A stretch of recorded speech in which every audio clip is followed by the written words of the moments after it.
नमस्कार। प्रस्तुत है आज का चिंतन। सच्चा साथी प्यार करता है, सलाह देता है तथा सुख दुख में सहयोग भी देता है। इसके अलावा वह शक्ति और सुरक्षा भी दे और प्रत्युपकार की जरा भी अपेक्षा न रखे तो वह सोने में सुहागा हो जाएगा। ईश्वर साथी जैसा ही है। ईश्वर को जिसने जीवन का सहचर बनाया उसे संत ज्ञानेश्वर की तरह पूरा विश्व अपना ही घर लगने लगता है। सामान्य मानव संकट में, विफलता में कहता है कि दुनिया में राम कहीं नहीं है, परंतु ईश्वर को मित्र बनाने वाले को लगता है कि दुनिया में राम के अलावा कुछ भी नहीं है। उसे इस बात का विश्वास होता है कि विश्व का सारा ऐश्वर्य उस परमात्मा के नाम रूपी मंगल सूत्र में है। यह धारणा मन में दृढ़ हुई तो उसको ईश्वर के साथ मित्रता का पूर्ण लाभ मिलता है। किसी के घर के आंगन में धन गड़ा हो परंतु उसको इस बात का पता ही न हो तो वह गरीबी का ही अनुभव करता रहेगा और चिंता उलझनों में डूबकर समस्याओं का सामना करने में जिंदगी बिताता रहेगा। यदि एक बार उसको उस धन का पता लग जाए तो मन में आत्मविश्वास जागृत होगा। समृद्धि का यह विश्वास और सहारा उसके जीवन के दृष्टिकोण को ही बदल देगा। ईश्वर उस गढ़े हुए धन की तरह है। उसके सानिध्य का अनुभव आदमी की जिंदगी की दिशा ही बदल देता है। मित्र माँ की तरह होता है।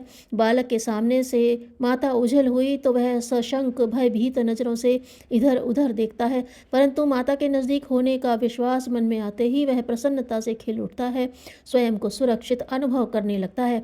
इसी प्रकार जिसने ईश्वर को साथी माना वह इसी विश्वास से चलता रहता है, उसमें साहस जागृत होता है। जो ईश्वर को भूलता है उसे हमेशा अकेलापन अनुभव होता है। जिंदगी का सारा बोझ अपने ही कंधे पर उठाकर थकावट अनुभव करता है। उसका साहस जवाब देने लगता है। आशा और विश्वास क्षीण होने लगते हैं और आपत्तियां सामने आने पर भय और आशंकाओं से पैर लड़खड़ाने लगते हैं। ऐसी अवस्था में भी यदि उसने अनन्य भाव से ईश्वर को पुकारा तो वह निरपेक्ष मित्र सहायता के लिए आ ही पहुँचता है। फिर क्यों न अर्जुन की तरह अपने उस परम मित्र और हित चिंतक के हाथ में अपने जीवन रथ की बागडोर दे दी जाए। ईश्वर को साथी बनाने का अनंत लाभ है। अपना बल साधन यदि कम पड़ने लगे तो समझें कि अपने साथ अनंत शक्ति एवं साधनों का भंडार है। यह विश्वास बड़ा ही प्रेरणादायक होता है। इससे उमंग और उत्साह बढ़ जाते हैं और निराशा का कभी अनुभव ही नहीं होता। ईश्वर को अपना चिर साथी मानने से दुर्धर परिस्थितियों में भी मन डगमगाता नहीं। इसकी साक्षात प्रतीति मीरा के जीवन से मिलती है। राणा ने इतना विरोध किया, विष का प्याला भी दिया, तो भी मीरा जरा भी विचलित नहीं हुई।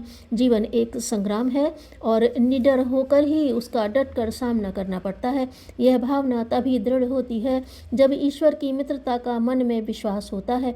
फिर थकावट नहीं लगती और मन को विश्राम मिलता है। रेलगाड़ी में स्थान सुरक्षित करने पर सफर में विश्राम किया तो भी मंजिल पर पहुंचने का अटल भरोसा रहता है, क्योंकि चलाने वाले की कुशलता तथा संपूर्ण सहयोग पर अपना दृढ़ विश्वास रहता है। परंतु स्वयं अपने पर ही सब जिम्मेदारी लेकर अपनी ही कार में अकेला बैठकर पूरा बोझ उठाया तो थकावट आने लगती है और बार बार सोचता है कि कोई कुशल साथी होता तो कितना अच्छा होता। ईश्वर को अपना निकटतम साथी बनाने में एक और लाभ है। कभी रास्ता भूलकर भटक जाने का सवाल ही नहीं उठता। जिसे कोई बताने वाला ही नहीं होता या हो भी तो बताने वाले की बात पर विश्वास नहीं होता, वही भटक सकता है। योग्य विवेक के रूप में अपने परमात्मा अंतरात्मा में सदैव निवास करने वाला यह निजी दोस्त हमेशा प्रेरणा देता रहता है। जो ईश्वर को साक्षी मानकर अच्छे बुरे का विवेक करता है वह निर्भय बनता है। डर उसके पास भी नहीं आता। उसे इस बात का पता होता है कि यह संसार एक पुण्य उपवन है। यहाँ तो सर्वत्र आनंद ही आनंद भरा है। महाराष्ट्र के पुण्य पावन तीर्थ स्थान पंढरपुर में विट्ठल की मूर्ति कमर पर दोनों हाथ रख कर खड़ी है। इसका मतलब बताते हुए तुकाराम महाराज कहते हैं कि ईश्वर यह विश्वास दे रहा है, जो उस पर दृढ़ श्रद्धा रखेगा और उसको अपना परम साथी मानेगा, उसके लिए यह भव सागर केवल कमर तक ही गहरा है, अतः डरने की कोई कारण नहीं। इतनी दृढ़ श्रद्धा रखने वाला सुख और दुख दोनों में अपना संतुलन बनाए रखता है। यह ईश्वर की मित्रता का एक और लाभ है। जिस तरह पूर्व दिशा सूरज उगते समय तथा डूबते के समय भी लाल दिखती है, उसी तरह सुख दुख में, जय पराजय में, आशा निराशा में ईश्वर का स्नेह ही एक रूप ही रहता है। उसकी हिम्मत कभी हारती ही नहीं। ईश्वर को कोई मित्र माने या न माने, वह तो सबके प्रति स्नेह की भावना रखता है। वह हारे की हिम्मत है, टूटे की ताकत है, बिगड़े हुए का श्रृंगार है और पापी की पुकार भी है। रोने वाले के आंसू में वही है और गाने वाले की तान भी वही है। ऐसे महान को अपने परम मित्र माने।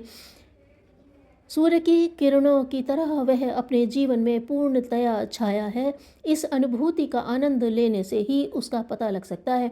ईश्वर की उपेक्षा करने से, जीवन की संध्या में बार बार तू आया पर मैं पहचान न पाया ऐसे उद्गार निकालने से बचना हो तो इस मित्र को अपनाने में ही बुद्धिमत्ता है। उसका मित्रता का हाथ हमेशा ही आगे है। उस हाथ में अपना हाथ दिया तो यश और श्री के होने में तिल मात्र भी संदेह कैसा। स्वर्ग मुक्ति का परम लाभ भी इस संपूर्ण वृत्ति के साथ ही जुड़ा हुआ है। हम क्या करते हैं इसका महत्व कम है, किंतु किस भाव से करते हैं इसका बहुत महत्व है।